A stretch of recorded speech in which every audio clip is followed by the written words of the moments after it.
Shri R V Babu, ഏതായാലും C P എമ്മിൻ്റെ വയനാട് ജില്ലാ സമ്മേളനത്തിൽ താങ്കൾ ശ്രദ്ധിച്ചു കാണും പ്രതിനിധികൾ ഈ സി പി എമ്മിൻ്റെ അമിത മുസ്ലിം പ്രീണനം തിരിച്ചടിയാകുന്നു എന്ന വിലയിരുത്തൽ വിമർശനത്തിലേക്കൊക്കെ പോകുന്ന സാഹചര്യമുണ്ട്. എന്നാൽ നേരത്തെ ശ്രീ പി സി ജോർജ് ചൂണ്ടിക്കാണിച്ചതുപോലെ അത് അത്തരത്തിലുള്ള വിമർശനങ്ങൾ ഒരു വശത്ത് നിൽക്കുമ്പോഴും ഈ മുസ്ലിം പ്രീണനം ഒഴിവാക്കിക്കൊണ്ട് സി പി എമ്മിന് എത്രത്തോളം മുന്നോട്ട് പോകാൻ കഴിയും?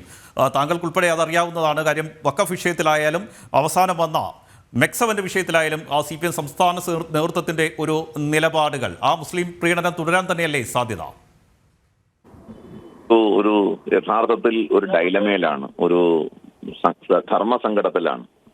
കാരണം ഒരു ഭാഗത്ത് സി പി എമ്മിനെ തുടർഭരണം ഉറപ്പിക്കാൻ വേണ്ടി അല്ലെങ്കിൽ സി പി എമ്മിന്റെ കൂടെയുള്ളൊരു സംഘടിത വോട്ട് ബാങ്കിനെ ഉറപ്പിച്ചു നിർത്താനായിട്ട് ഇസ്ലാമിക മത തീവ്രവാദത്തെ പ്രോത്സാഹിപ്പിക്കുക, ഇസ്ലാമിക വർഗീയ ചേരിയെ പ്രീണിപ്പിച്ചു നിർത്തുക എന്നുള്ളത് സി പി എം ചെയ്തു വരുന്ന ഒരു കാര്യമാണ്. അതുകൊണ്ട് ആ സി പി എം ഇതുവരെ പാർട്ടിയുടെ നയമായി സ്വീകരിച്ചിരുന്ന പലതിനോടും കോംപ്രമൈസ് ചെയ്തിട്ട് മുസ്ലിം വർഗീയ ചേരിയുടെ താല്പര്യങ്ങൾക്കനുസരിച്ച് അവരുടെ നിലപാടുകൾ വരെ മാറ്റിമറിക്കുന്ന സാഹചര്യം ഉണ്ടായി. അത് ശരീഅത്തിന്റെ കാര്യത്തിലായാലും ജെൻഡർ ന്യൂട്രാലിറ്റിയുടെ കാര്യത്തിലായാലും സ്ത്രീ സമത്വത്തിന്റെ വിഷയത്തില്, ഇങ്ങനെ വസ്ത്ര സ്വാതന്ത്ര്യത്തിന്റെ കാര്യത്തില്, ഇങ്ങനെയൊക്കെയുള്ള വിഷയങ്ങളിൽ സി പി എം ഇതപര്യന്തം എടുത്തു വന്നിരുന്ന നിലപാടുകളോട് കോംപ്രമൈസ് ചെയ്ത് ഈ ഇസ്ലാമിക തീവ്രവാദ ചേരിയെ, വർഗീയ ചേരിയെ പ്രീണിപ്പിക്കുന്ന ഒരു സമീപനമാണ് എടുത്തിരുന്നത്. പക്ഷേ ആ സമീപനങ്ങൾ തുടർന്നു പോയതിന് സി പി എമ്മിന് വലിയ വില കൊടുക്കേണ്ടി വന്നു. കഴിഞ്ഞ ലോക്സഭാ മണ്ഡല തെരഞ്ഞെടുപ്പിൽ, ഇത്തവണത്തെ നിയമസഭാ തെരഞ്ഞെടുപ്പിൽ, മറ്റേ ഉപതെരഞ്ഞെടുപ്പിൽ പോലും സി പി എമ്മിന് ആ നിലയ്ക്കുള്ള ഒരു വിലയിരുത്തൽ ഉണ്ടായിട്ടുണ്ട്, പാർട്ടി തലങ്ങളിൽ ഉണ്ടായി. മാത്രമല്ല, പരമ്പരാഗത പാർട്ടി പ്രവർത്തകന്മാരെന്ന് പറയുന്നവർ പലരും ഈ തീവ്രവാദ ഗ്രൂപ്പുകൾ കടന്നു വരുന്നതിനെ സംബന്ധിച്ചിടത്തോളം ആ പാർട്ടിയുടെ സ്ഥാനമാനങ്ങൾ വരെ അത്തരം ആളുകൾ ഹൈജാക്ക് ചെയ്യുന്നതിനെ സംബന്ധിച്ചുള്ള അതൃപ്തി പരസ്യമായി തന്നെ പ്രകടിപ്പിക്കുകയും പലരും പാർട്ടിയിൽ നിന്ന് രാജിവെച്ച് പുറത്തുപോയി പലരും ബി ജെ പിയിലേക്കൊക്കെ ചേർന്നതിന്റെ പശ്ചാത്തലമായിട്ട് അവർ പറഞ്ഞിട്ടുള്ളത് സി പി എമ്മിനകത്തുള്ള ഈ പറയുന്ന അമിതമായ ഇസ്ലാമിക തീവ്രവാദ സ്വാധീനത്തിന്റെ റിസൾട്ടായിട്ടാണ്. അപ്പോ മറുഭാഗത്ത് ഈ തീവ്രവാദ പ്രവർത്തനങ്ങളോടുള്ള സമീപനം കൂടുമ്പോൾ സി പി എമ്മിന്റെ പരമ്പരാഗത വോട്ട് ബാങ്ക് എന്ന് പറയുന്നത്, വോട്ട് ബേസ് എന്ന് പറയുന്നത് ഹിന്ദു വോട്ടാണ്. ആ ഹിന്ദു വോട്ട് വളരെ വലിയ തോതിൽ സി പി എമ്മിന് നഷ്ടപ്പെടുന്ന സാഹചര്യം ഉണ്ടായി.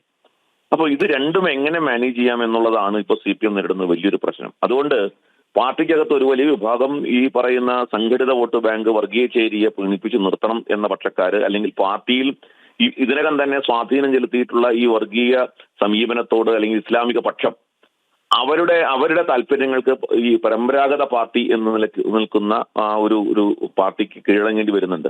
ഇപ്പോ വയനാട് സംഭവത്തിൽ എന്താ, വയനാട് പത്രവാർത്തകൾ ശരിയാണെന്നുണ്ടെങ്കിൽ ഗഗാറിൻ എന്ന് പറയുന്ന ജില്ലാ സെക്രട്ടറി തുടരുക എന്നുള്ളതായിരുന്നു ചെയ്യേണ്ടിയിരുന്നത്. പകരം അവിടെ ജില്ലാ സെക്രട്ടറി ആയത് ആരാണ്? അതിന് പല ന്യായങ്ങളും അവർ പറയുന്നുണ്ട്. പക്ഷേ അതൊക്കെ ഈ ഇസ്ലാമിക തീവ്രവാദ പക്ഷത്തിന്റെ ഉള്ള സ്വാധീനം എന്നുള്ള നിലയ്ക്കാണ് എന്ന് വേണം പറയാനായിട്ട്. ഇപ്പോൾ മെക്സവന്റെ കാര്യത്തിൽ പോലും മുഹമ്മദ് റിയാസിന്റെ തീരുമാനം അല്ലെങ്കിൽ നിലപാട്, നടപടികൾ അല്ലെങ്കിൽ അഭിപ്രായങ്ങൾ ബേസ് ചെയ്തിട്ടാണല്ലോ പാർട്ടിയുടെ നിലപാട് തന്നെ മാറിപ്പോയത്. അപ്പോൾ ആ നിലയ്ക്കുള്ളൊരു സ്വാധീനം പാർട്ടിയെ നിയന്ത്രിക്കുന്നുണ്ട്. അത് പാർട്ടിയെ വലിയ ധർമ്മസങ്കടത്തിലാണ് എത്തിച്ചിരിക്കുന്നത്. പാർട്ടിയുടെ എക്കാലത്തെയും വോട്ട് ബാങ്കായ ഹിന്ദു സമൂഹത്തിൽ വലിയ വിള്ളൽ പാർട്ടിയുടെ ഭാഗത്തു നിന്നുണ്ടായിട്ടുണ്ട്. ഇതിനെ എങ്ങനെ നേരിടും എന്നുള്ള ഒരു വലിയ പ്രതിസന്ധിയിലാണ് പാർട്ടി ഇപ്പം നിലയിലെത്തി നിൽക്കുന്നത് എന്നാണ് നമുക്ക് ഒറ്റ നോട്ടത്തിൽ മനസ്സിലാവുക. യെസ്.